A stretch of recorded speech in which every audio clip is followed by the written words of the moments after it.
Hello and welcome to another episode of the FemiNinja Project. And thank you so much for tuning in. I really appreciate it. And I have the most amazing guest with such an incredible story to share with us today. Her name is Holly Francis. She is a Canadian writer, speaker, rare illness advocate, certified personal trainer, mom of a blended family of 5, and survivor of the rare autoimmune disorder called Guillain-Barre Syndrome.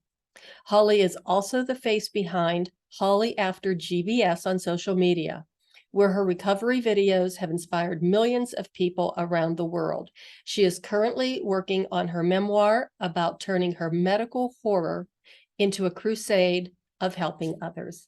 Holly, thank you so much for being here and welcome to the show. Thank you so much for having me, Cheryl. I'm very excited for this chat. Wow, so am I, because this is quite a story. And I did go on, some of your social media and I looked at your website, and I was telling you even before we started recording that the photograph of you on a ventilator with your newborn baby on your chest.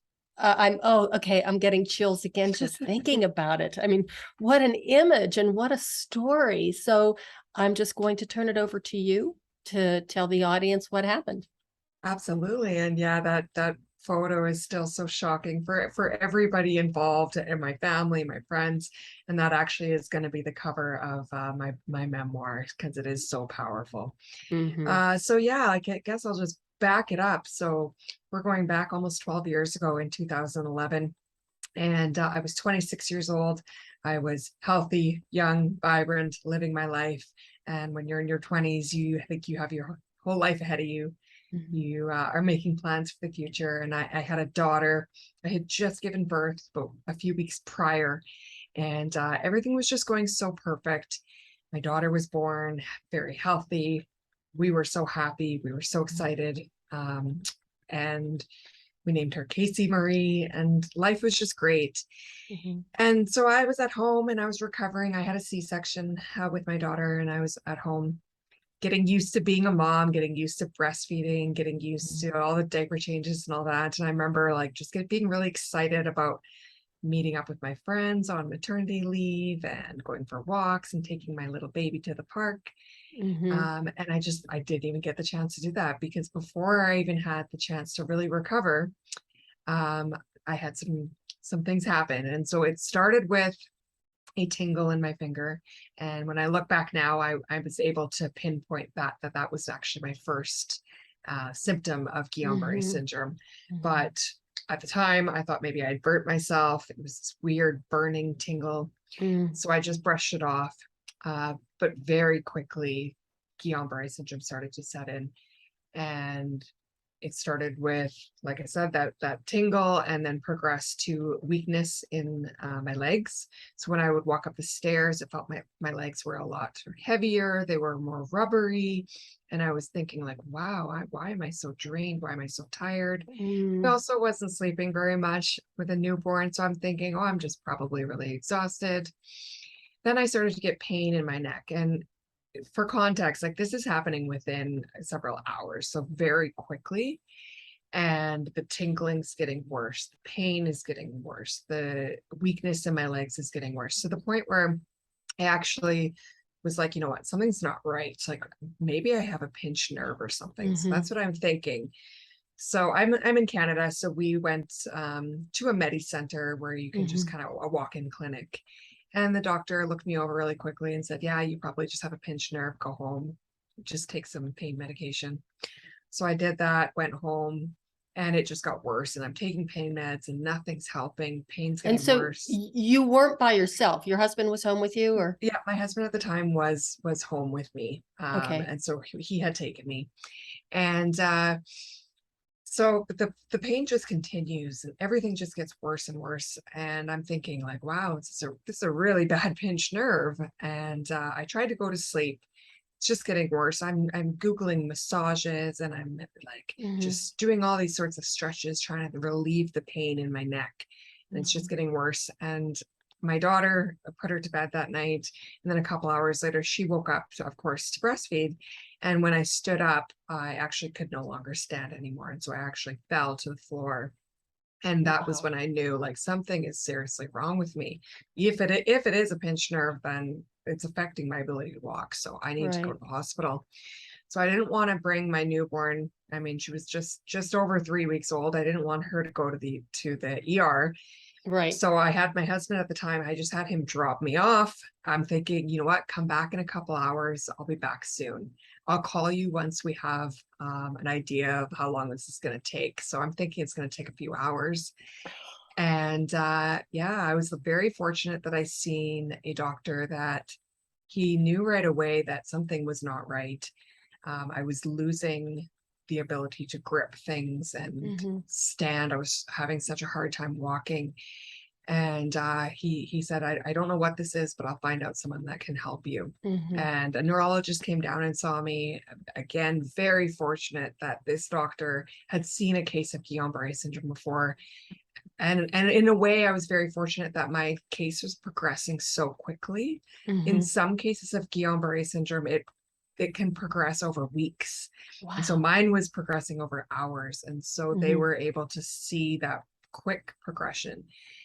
So immediately they started me on something called IVIG. It's basically like a blood transfusion. And they said, you know what, we're just going to monitor you and see how things go. In cases of Mm-hmm. GBS, sometimes it doesn't progress any further than this.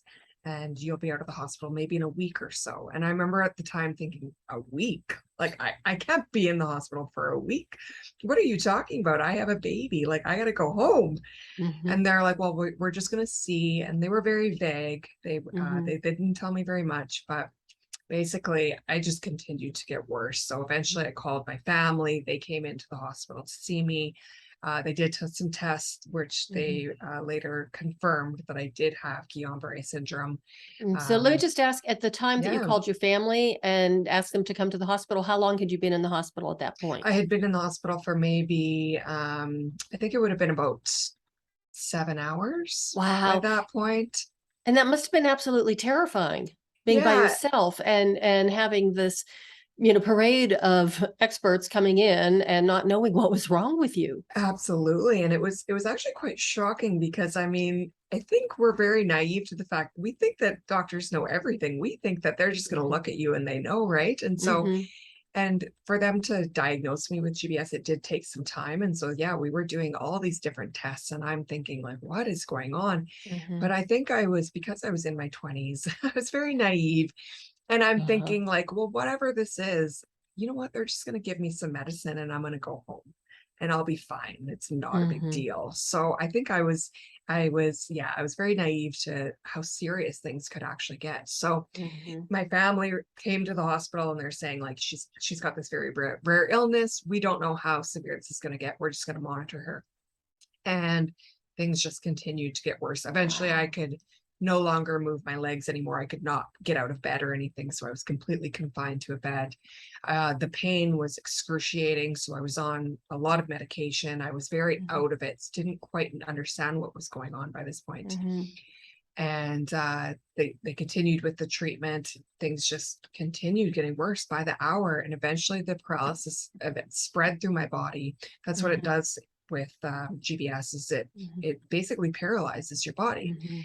And I could no longer use my arms anymore. And it spread up to my diaphragm. And that's when I basically went into respiratory uh, distress. And so at that point, it would have been 72 hours after I'd gone to the hospital. Uh-huh. So within 72 hours, I was put on life support in the intensive Mhm. care unit. Mhm. And from there, it snowballed. I could no longer move anything. I could no Mhm. longer reach out and touch my daughter. I was Mhm. very fortunate that the hospital had a maternity ward, and so they brought in a bassinet and all Oh, the good. baby stuff so that Mhm. she could be there right with me. And they wanted to support me and try to Did kind of inspire me. were you still able to see? Because I know a lot of times with Guillain-Barre, and I told you earlier, I had one patient that I worked with, only one, but he wasn't able to see because he couldn't open his eyes. Yeah, so that is something that happens with GBS. Sometimes it'll affect the eyes. For my Mhm. case, it did not affect the eyes. Okay. So I could see, I could Mhm. comprehend everything other than the medication that I was on, which was Mhm. quite strong. They tried to keep me sedated as much as possible, but when I was awake, I knew what was happening. I was dealing with a lot of inflammation in my nerves. So it was Mhm. every single nerve of my body kind of felt like it was on fire Oh, and burning and in pain. So it was excruciating and it was uh-huh. very traumatizing. And my daughter's there. And I honestly, I thought I was dying and I was Mhm. convinced that I wasn't going to make it out of there. Um, Mhm. I felt like my life had been ripped apart and just completely shattered. And I just didn't think I was ever going to get out of there. And they kept telling me, you got to keep pushing through. You're going to get through this. You're going to Mhm. start to get better with Guillain-Barre syndrome. You do improve. The paralysis will eventually start to fade. But when you're in that bed and you're staring up at the clock on the wall and you're in pain and you're struggling, it's very hard to believe that. And And you so, can't move and you can't talk because even if you absolutely, had the ability to talk, you're on a ventilator. You're either intubated or you're trached. And at that absolutely. point, I don't know at what point they had to do a trach, but yeah, you Yeah. can't talk. Yeah. So I was intubated for about 10 days. And then Mhm. after 10 days, they're saying, you know what, we're not seeing any improvements. And they were hoping that they were hoping that my lung strength would regain Mhm. and they were hoping that I would have some improvements in even my fingers or anything, but nothing. Mhm. I was completely stagnant. Nothing was showing any Mm. signs of improvements. So that's when I was moved to a trach. And I just entered this severe state of hopelessness because Mhm. everyone's telling me you're going to get better, but I'm there not getting better. Mhm. And everyone's there with my newborn. As the weeks roll by, I'm watching her get a little bit bigger and she's learning how to smile and she's doing all Oh, these things. And my family, my husband at the time, he's bringing in my daughter every day and he's taking her home. And it was just so surreal to see everyone living their lives while yeah. I'm paralyzed, completely Wow. trapped in my own body, just not unable to live, unable to do anything. Right. And I was completely broken and just had And no then will to survive. even the care of your daughter, because as far as feeding, I mean, because you couldn't breastfeed, obviously. So were they just giving her formula, and was it family taking turns taking care of her? So this went on for a long time. What you Yes. thought, yeah, was going to What be maybe a couple of hours ended up turning into, almost 3 months, yeah. almost 3 months in ICU. Mm. And Let yeah, me like ask you this. This is a little bit off the subject, but not really, because 3 months in intensive care, and there is such a thing called ICU neurosis or a psychosis. I can't remember what it is because it's been so long since I've worked there. So, how much did that impact you? Because just being in the hospital, and I'm sure a lot of our listeners have been patients before, it is not fun and it disrupts your life and it does a little bit of a number on your head. But now being in a hospital bed with all those monitors around, and even though, I mean, the noise, the lights, and everything in an intensive care unit, and then not being able to communicate, because a lot of times people on a ventilator, we can give them a piece of paper and a pencil and they'll write, questions or their requests. You can do that. that's exactly it. So we had a speech therapy team brought in basically a large piece of paper with letters on it, and my family would point to the letters, and I would nod my head. I still had a little bit of movement in my neck. Mhm. The At one point the paralysis had spread up to my face, and all I could do was blink. I was very fortunate that I could still blink because there are some people that can't. So that's how we communicated. And it was so frustrating and so challenging. And like I said, even though I was so out of it and on so many medication, I was still coherent and I still knew what was happening. Mhm. Uh, so it was very frustrating trying to tell my family things, Mhm. trying to communicate what I needed. I was Mhm. very, very afraid. The anxiety in ICU was unlike anything I had ever experienced. Mhm. Being on the ventilator was definitely the hardest part, constantly Mhm. feeling like if I moved the wrong way, or if I was moved the wrong way, or if somebody bumped my hose, that I wouldn't be able to breathe. And Mhm. so I was constantly in fear that I was going to die at any second. Mhm. And just the depression as well was a whole other story, just Mhm. being like, this is it, this is where I'm going to Right. spend the rest of my life, and is my family going to leave me like this? Ugh. And so, yeah, the drugs did not help. They Uh-huh. made me very confused as well. I hallucinated often. Mhm. I saw things that weren't there. I don't recall many people coming to visit me. And I Mhm. remember thinking like my family would talk about them being there and I would have no recollection. And then Mhm. I would talk about other people that came to visit me and my family would say, no, they haven't been here. So it was quite the ordeal. Mhm. And It's an I just want to go understatement. back. I want to go back to the ventilator too, as you're, talking about, being dependent on this machine. And I've had so many patients tell me that they would be laying there or lying there waiting for that next breath Yes. and counting and worried and Yes, terrified that that next breath wouldn't come. absolutely. And that's what it felt like all the time. And the doctors and nurses and respiratory therapists are trying to assure me, and they're going, you'll be okay. And then they're leaving the room. Yeah. And it's so terrifying. So I was very fortunate. I thank God every day that I wasn't there during COVID, because my family was able to be there with me. And Wow. they were very supportive of the hospital that I Mhm. was at. They were a very small community hospital, and they allowed my family to be there at Mhm. all hours of the day. They allowed my mom to actually stay there overnight with me, Mhm. because I was so terrified that I was going to die if someone left the Mhm. room, or if I Mhm. needed help, there would be no one to reach out to. I couldn't call, I couldn't press a button, I couldn't scream Mhm. even. So my mom was there with me every Mhm. minute pretty much of every day that she could be. Mhm. She stayed overnight with me, and Mhm. they were just there for me. I think it would be the epitome of cruelty to not allow somebody to be with you 24 hours. And, I know in an intensive care unit, that's typically not permitted. They'll let you come in every hour. But in a situation like that, and especially, young mom just had a newborn, and all of the dynamics and the family dynamics are really so important. And that's when the patients have a greater chance of not only healing, but thriving afterward. Absolutely. And I really try to advocate for that now, Mhm, doing what I do with Guillain-Barre syndrome, and mhm, just trying to bring awareness to what it's like to go through that as a patient.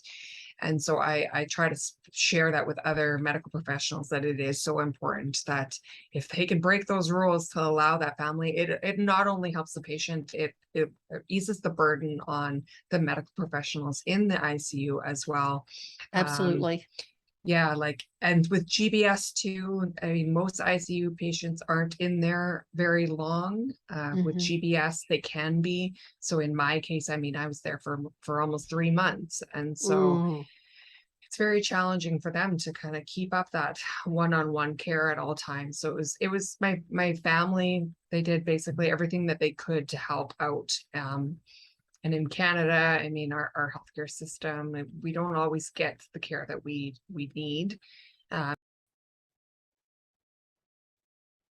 so in Canada, yeah, our healthcare system, it's not the greatest at times, and so they can't always be there and do everything for you. mhm, And so it was amazing that my family could be there and they could help, like with bathing, simple range of motion exercises to keep the muscles moving, and just that emotional support of always having someone there at all mhm. times. Did you have physical therapy come in? And did they teach your family how to do the passive range of motion? They did teach my family that. Kind of I hear figured. I hear horror stories though still, that many GBS patients had never were provided any physical therapy. So that's again why I try to really bring awareness to what is needed within ICU. Mhm, So they didn't come in and do physical therapy on me. They showed my family how to do it, and I like to kind of think that it really played such a big part in my recovery, because I think partly because my family was bored and they wanted something to do to try to help me. So Mhm. they did these range of motion exercises 3 to 4 times a day Wow. because it was something to do. And it was their way of helping any way that Mhm. they could. Mhm. So, So go ahead. okay, so I'm wondering here, at what point did you have that turning point? And you might not have been aware of it at the time, but when things were finally starting to turn around and maybe the symptoms were starting to, reverse and you were getting a little bit more feeling back, I would imagine that would be pretty uncomfortable too. But when did that happen and what was that experience like? Yeah. So certain things started happening that I was not aware of quite actually immediately. So when I was going through everything, when I was losing the ability to breathe and everything was at its worst, like my heart rate was out of control, my blood pressure was out of control, and so they were obviously monitoring that very closely, and it was like that for some time. But Mhm. eventually, gradually, it started to stabilize on its own. So that was the first sign. And Mhm. that was obviously is what the doctors could see on the monitors. My family was aware of it. So that was a really exciting time for them just to know, like, you know what, the worst is over. For And at what me, time frame was that? How that was long? after a couple of weeks. Wow. So it was quite, yeah, it was within a few weeks of being at the hospital. So my family's very excited, very happy that, you know what, this is a sign. This is a sign that she's going to get better. And so they've got that hope. For me, I didn't have that. I'm not seeing that. I'm not feeling that. About 6 weeks in is when I first moved my fingertip again. So I couldn't feel anything. They were kept trying to get me to move things, and I would just try to move. Nothing ever happened. But this one time, they held up my hand and my fingertip moved. And my family was ecstatic after 6 weeks of nothing happening, no movement. All of a sudden, my finger's moving. And they're so happy. And the nurses and doctors are like, we told you you're going to get better. And I'm thinking, are you kidding me? This is This a is it. finger. This is Yeah. nothing. I'm not better. I'm not getting better. Like, so it was very hard. And I will say, it was such a hard time to go through that and not believe that you're going to get better Mhm. and wonder like if it's going to take years If or ever. if ever. And so there was one point where I couldn't do it anymore. I couldn't be in ICU anymore, and I Mhm. couldn't go through the pain and the torture of everything that was happening to me, not being able to be a mother to my newborn. Mhm. I had been looking forward to being a mom since I was a little girl. Mhm. And she was my first daughter, and I was just so excited. And so to have that taken away was just so Mhm. heartbreaking to me. And I actually, at one point, talked to my respiratory therapist, obviously through various ways of communicating, Mhm. but I asked them to shut off the ventilator. And I said, I just can't do this anymore. I can't be strong. That's another thing I was wondering during this process, did they ever send anybody from yeah, and I know this sounds terrible, like, the psych ward or a counselor or somebody who could help you just, try and digest what was happening to you at the They time, said, let yeah, alone going forward.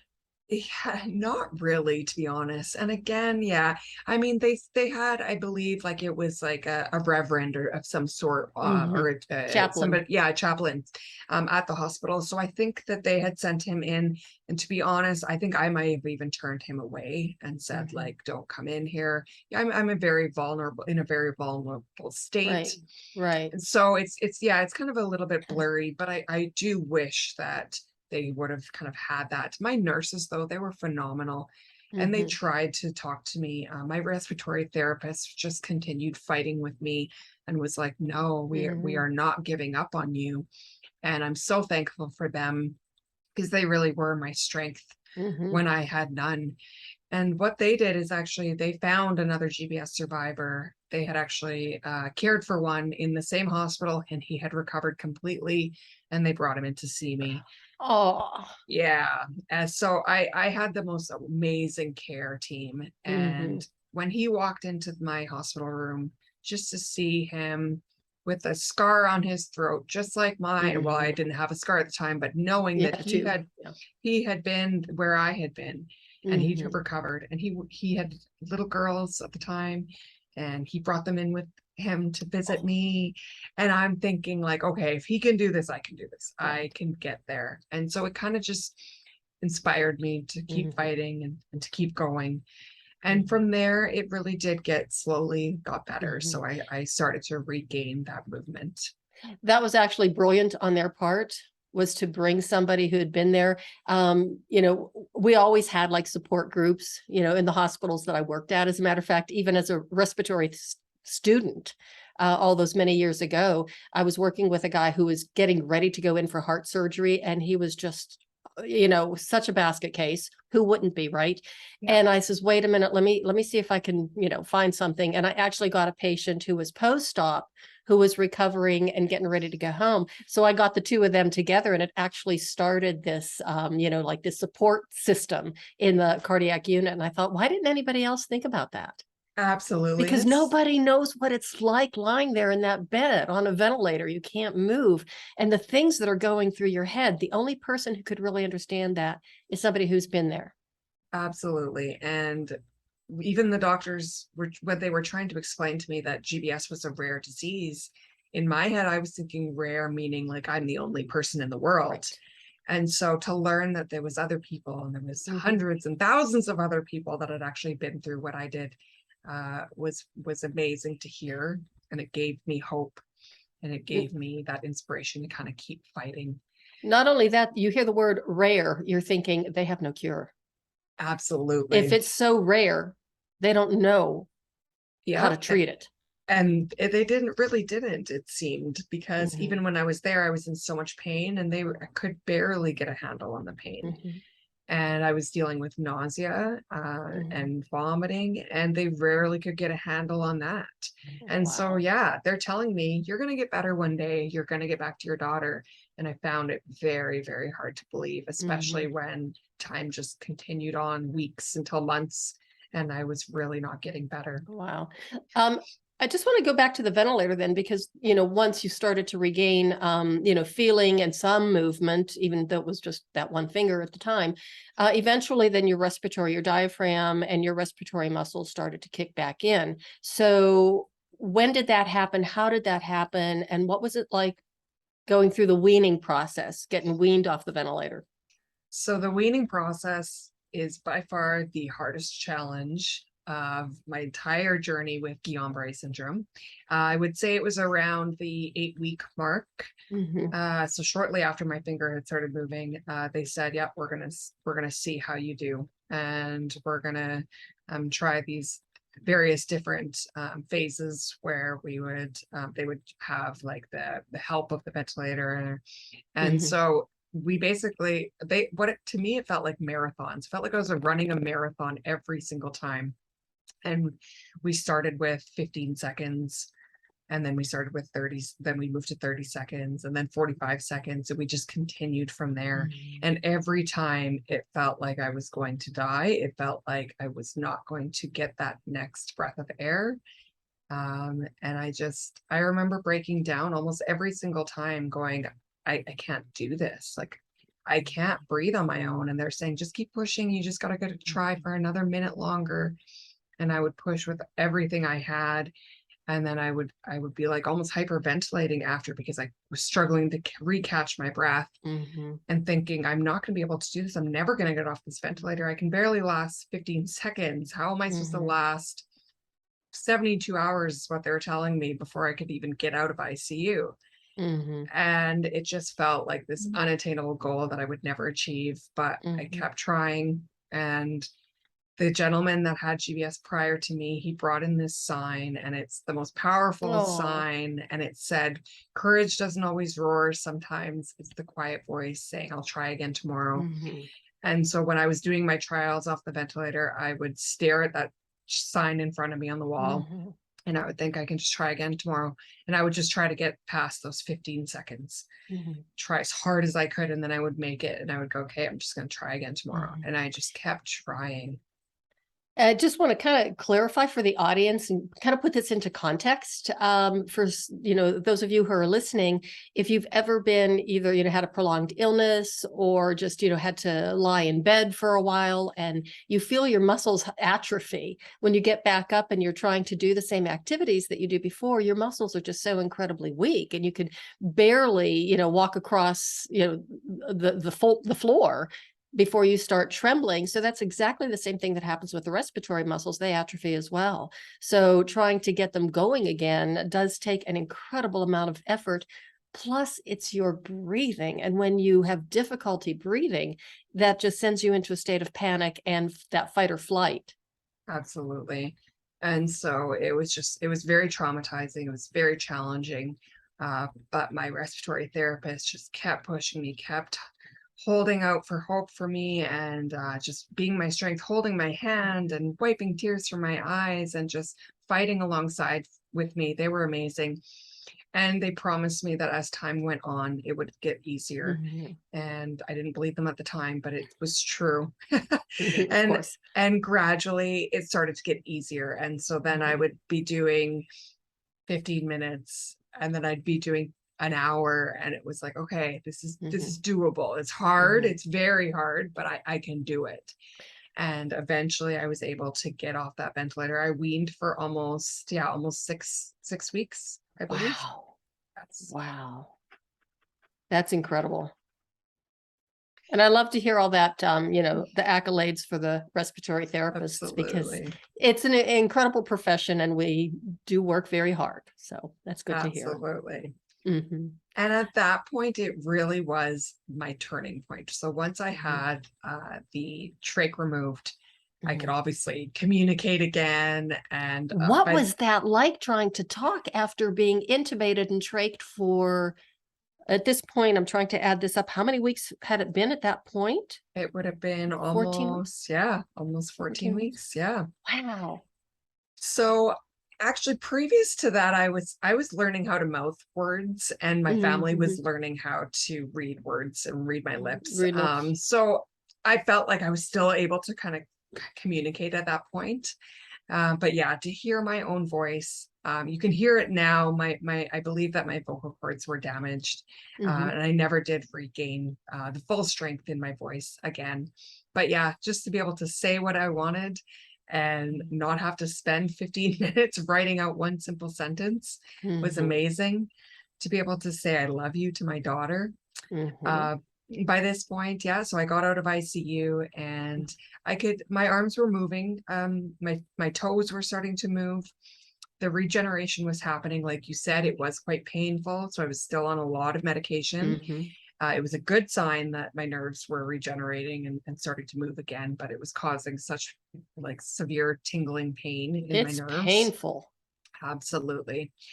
And so it was this whole new world, and I was so excited to get out of ICU for one, and I felt like my journey was just going to be started from there. And I quickly learned that, you know what, like, you don't have the ability to feed yourself, and you don't have the ability to just stand up and get out of bed. My Mhm. legs were still quite paralyzed, so I could not move very much. My arms Mhm. were weak and flimsy. If you want to picture like how like a 4-month-old is, that's what I was like. And Mhm. so, but I was coherent and I was wanting to just move forward, but I couldn't. And so everyone had Mhm. to feed me, everyone had to help me do everything. But I had this spark inside of me that was like, you know what? I just learned how to breathe on my own. And Mhm. that was something that at the time, during those several weeks that I was learning how to breathe, that I had thought that that was impossible. I had Mhm. written it off so many times that I'm not going to be able to do this. And then I did, and I proved myself wrong. And so from there, it was like, you know what? I can do this. I can do anything Mhm. that I set my mind to, and I can learn how to walk, and I can do this. Mhm. So is that when they started physical therapy at that point to help you walk and regain function of your legs? And did you have occupational therapy as well while you were there?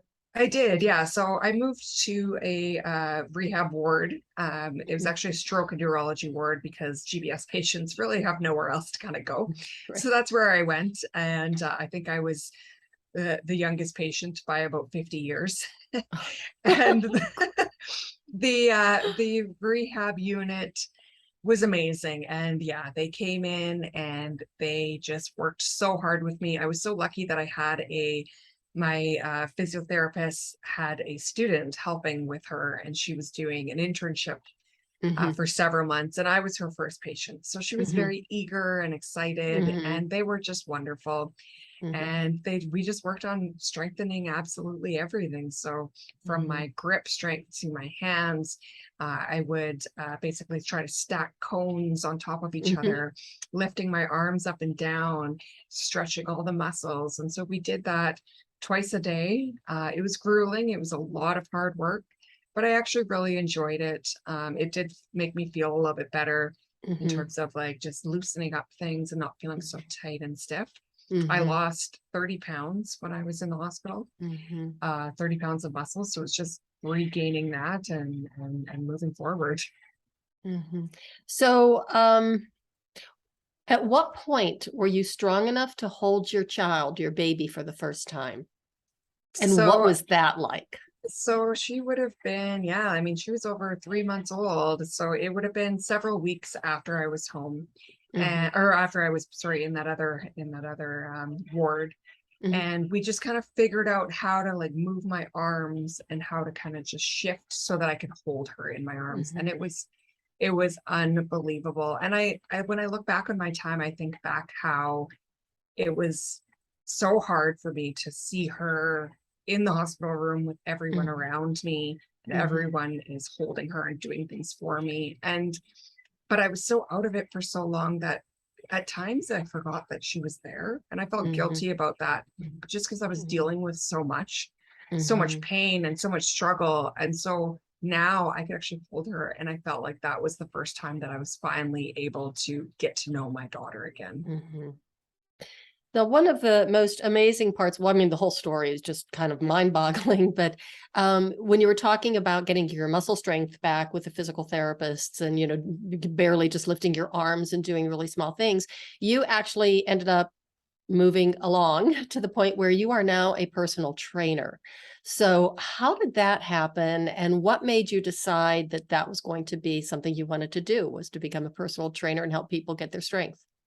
Absolutely. So when I was going through what I was going through and when I'm learning everything, I was quite fascinated by the human body. I just couldn't believe what I had gone through, that I was completely paralyzed, unable to move anything. I couldn't even hold a cup to my mouth. And it took, I'm going to say probably 6 weeks before I could even stand once I was out Hmm. into the other ward, before I was even strong enough to stand for 15 seconds. And I Wow. just continued getting stronger and stronger. I learned how to use stairs.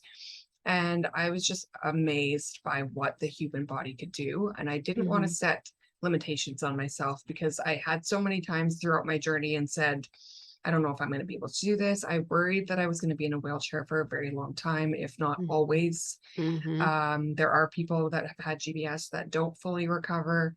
So that was always a fear in the back of my mind. But I continued pushing forward, continued doing the exercises, and just said, you know what, let's just keep going. Let's just see.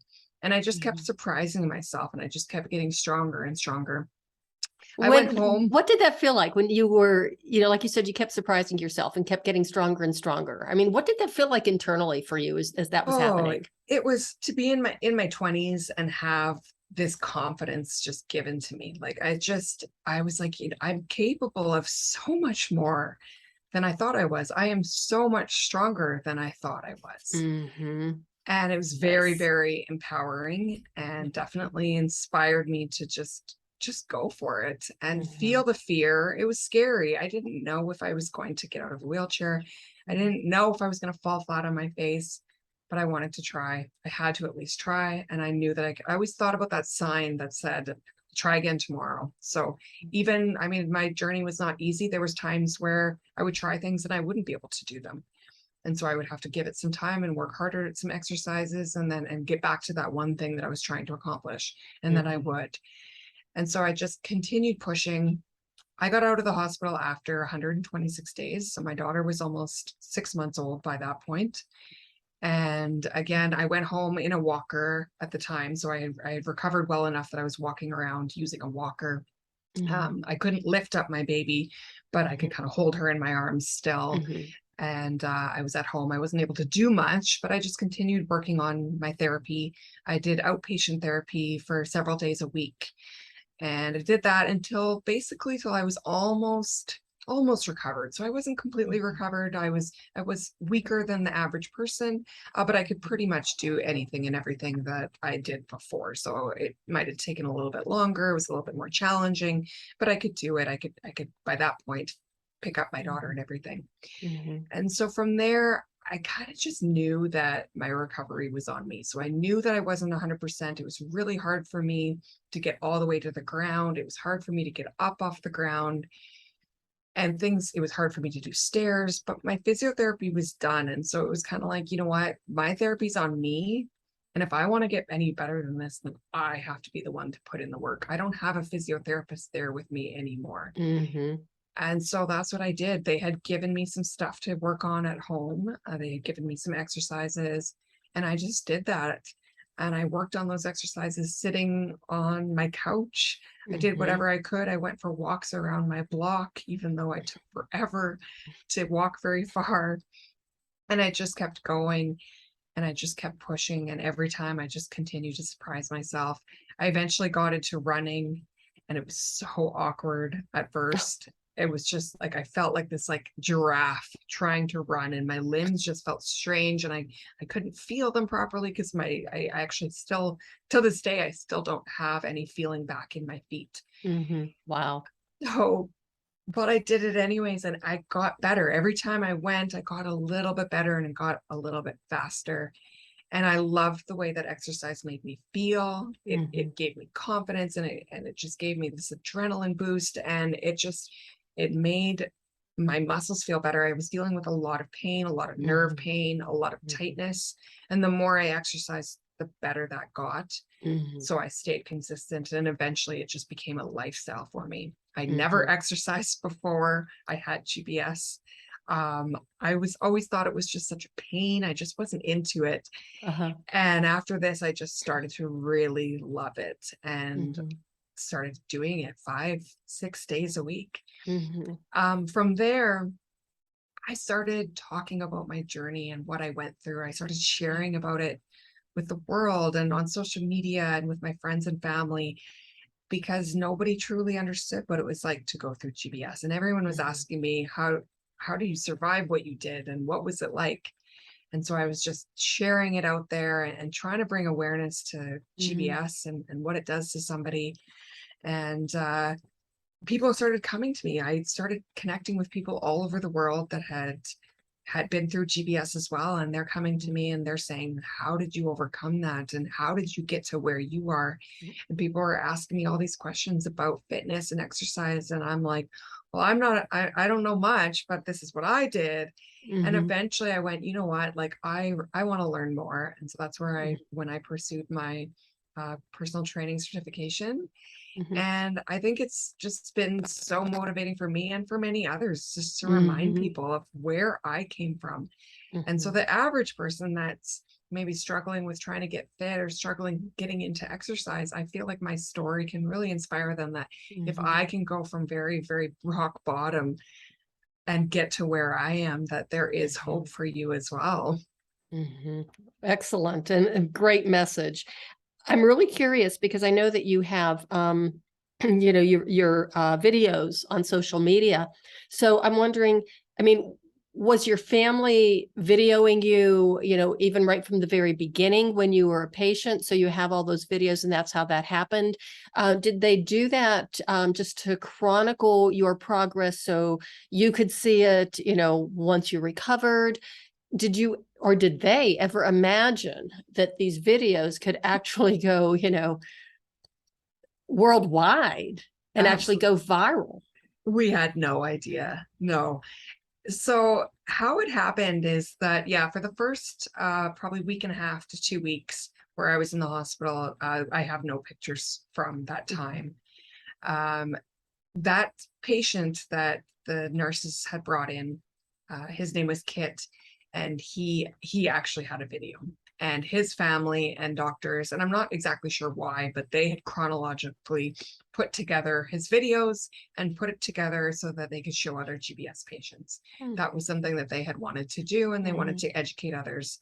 So he had a video and they had shown my family. I was out of it, and so I didn't ever see this video. These were conversations that had happened between him and them. And they had just said, you know what, we should do that. We should document this as well. And it wasn't at all to show anybody. It was more for us to be able to watch that progression. He reminded them that, you know what, some days it's going to feel like nothing is happening. It's going to feel like you're not getting better. But when you can videotape that and you can show her, she'll see that one day. And I did. Eventually, one day, my mom was able to go look back on the videos and say, look at where you were. And I would see myself in ICU with the ventilator, with the breathing tube down my mouth, and go, okay, yeah, I am getting better. I may not feel like it, but I am, and I can see it. There were so many times where I wanted to scream at my mother to get the camera out of my face. I didn't have the energy or strength to. But I'm so grateful that she did, because eventually when I got home, I watched those videos, and it means so much for me to be able to have those moments, as crazy as that sounds, to be able to look back and see what I went through, to remind me of what I went through, what I overcome. It just gives me the sense of gratitude for everything, for breathing, walking, talking, being a mom again. And from there, I was like, you know what, I'm gonna put these all together, and I'm gonna make a video. And I put it out, and it went viral. And that's how I was able to connect with survivors around the world. This was 12 years ago. Well, this would have been 11 years ago that I put the video out. And at that time, I mean, social media wasn't quite as big as what it is now. And so there was people that were reaching out to me going, I never knew there was another GBS survivor out there. Thank you for sharing your story, and thank you for connecting with me and answering questions. And so I'm so grateful that my mom did take those videos, because it really did lead me on a completely new path. From there, I started my social media pages. At one point, I was just sharing a video on YouTube, and then I had hundreds of people asking me questions about their family member. My cousin has just been diagnosed. What do we do? Please help us. And so I was just providing support and answering questions. And I started this social media page and just started to try to bring awareness for the rare disease that really does devastate lives, especially when you haven't even heard of it. Right. Now, I want to go back, because even at the very beginning, when you mentioned, how traumatic it was being in ICU, we did touch on that a little bit. Do you feel like you've got PTSD from this experience? I am very, very fortunate that I don't believe that I have. I've actually been to an ICU since, and it was very, very challenging. The smells, the sounds, I didn't think that they would be as traumatizing as they were, but I was able to push through those. And I've been able to visit patients in the hospital many, many times now. It's a hard experience, but it's very rewarding for me. I mean, I'm sure I've been affected deeply for the rest of my life, but I've never had to deal with any like traumatizing images or any nightmares. I truly don't understand why, because I know so many patients that do deal with that. So I'm very fortunate. And I think it's probably because you had such an incredible support system, even right from the very beginning. And then now, just with the work that you started doing right away, I mean, getting back into, once you were able to, doing the physical activity and doing all of those exercises, that's incredibly empowering, not only, for your physical strength and health, but your mental health as well. So that is so important. Absolutely. And like you said, yeah, dealing with more patients and going back to help them, it became so rewarding for me that it became that my experience ended up actually being something that changed my life for the better. It really did. And so I didn't look back on it as, I mean, it was traumatizing for sure, but it was something traumatizing in a good way, and it changed things, changed my perspective on life. Even just picking up my daughter was something that was so rewarding for me and so amazing. And so I've just been very fortunate. Mhm. They told me that they didn't sedate me completely because it can be more traumatizing if they do that. Ah, I can see Um, that. and so I feel like because I have a lot of those videos and pictures, I think that was Mhm. actually helpful for me Mhm. to know and remember Plus, it and recall. validates that, oh, yeah, I did go through something that was really pretty awful, and look at me now. So, yeah, way Exactly. to, take your power back. That's just Exactly. awesome. So, there's one other thing that I wanted to talk about is the book that you're writing, because I've written two books and I know how challenging that is. And especially when you're writing, like my first book wasn't quite that personal, but the second book was.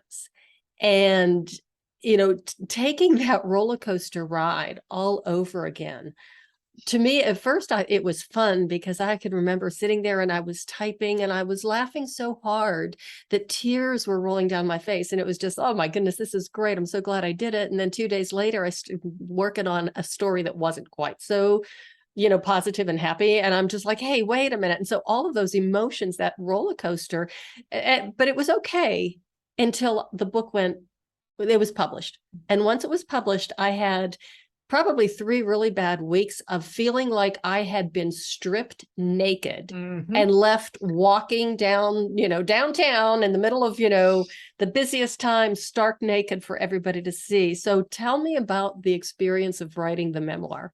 Absolutely. I'm laughing because it's so true. So it actually goes back to when I had first recovered. So within a Mhm. year of recovering, I've always been one to write, and I always liked writing out my feelings and things that I was going through. And so I wanted to piece it all together and I wanted to Mhm. write something. So I actually wrote a book at that point. This was 10 years ago. Mhm. And I just put everything together, and it was chronological of timeline of this is how it started, and this is how it finished, Mhm. and all the everything in between.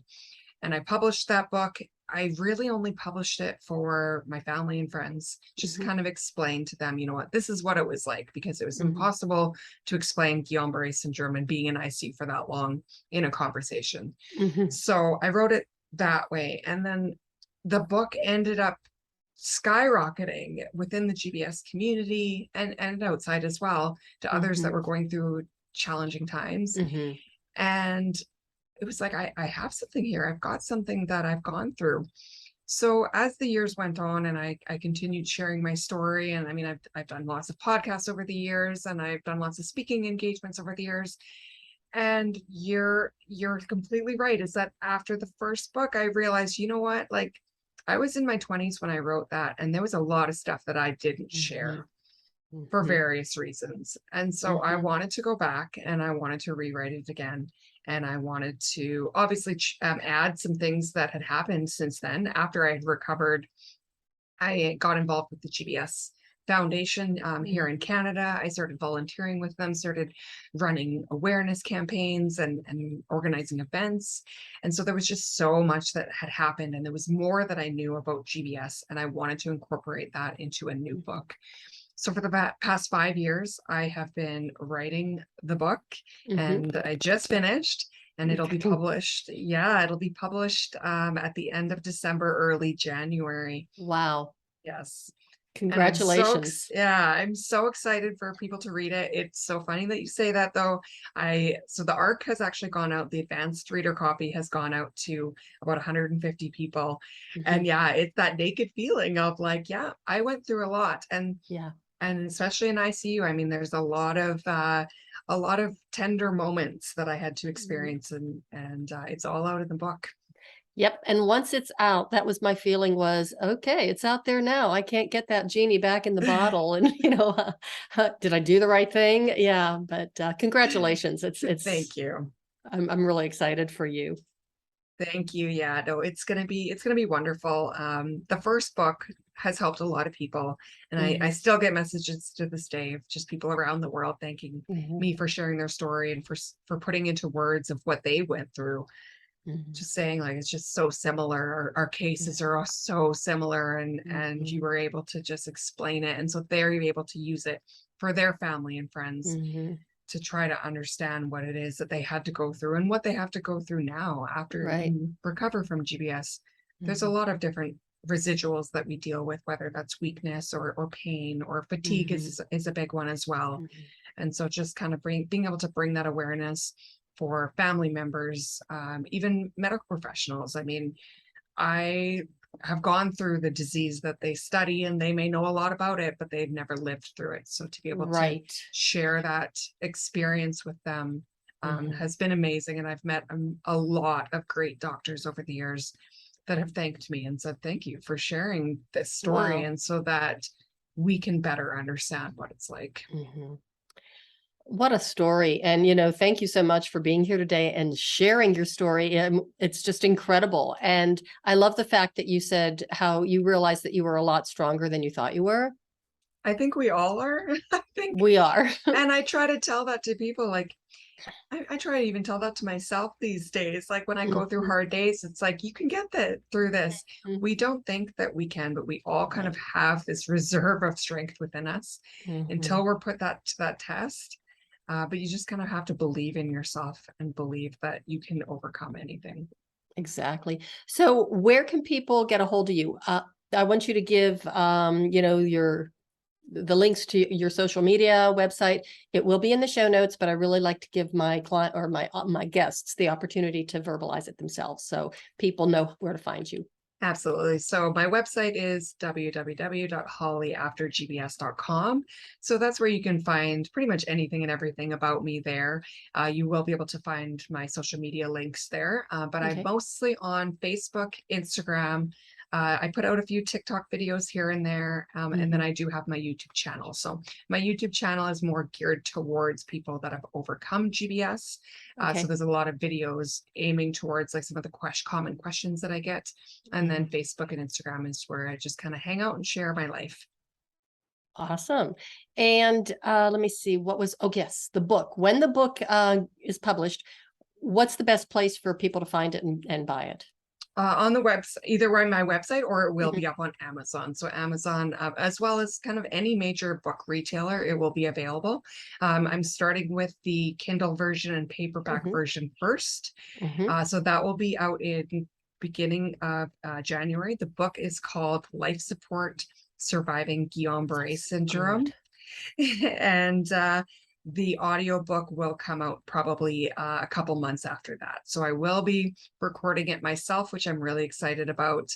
I hummed and hawed about whether I wanted to do that or if I wanted to hire someone, but I really feel like my readers want to hear it from me. Yeah, it has it has a lot more impact. Absolutely. When you tell your own story, and you're so good at telling it, so you might as well just hear an audiobook.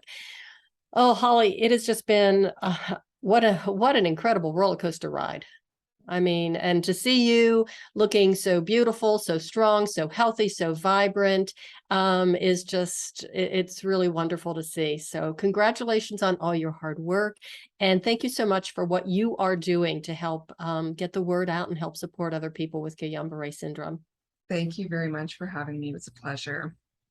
And everybody, thank you so much for listening. I really appreciate it. And do check out Holly's website, check out her book, check out her videos, all of her social media. What an amazing woman, and what an incredible inspiration she is for anybody, not only Guillain-Barre syndrome, people who are recovering from that, but for anybody who's going through a really bad time or a really serious illness. Just remember what she said, that you are stronger than you think you are.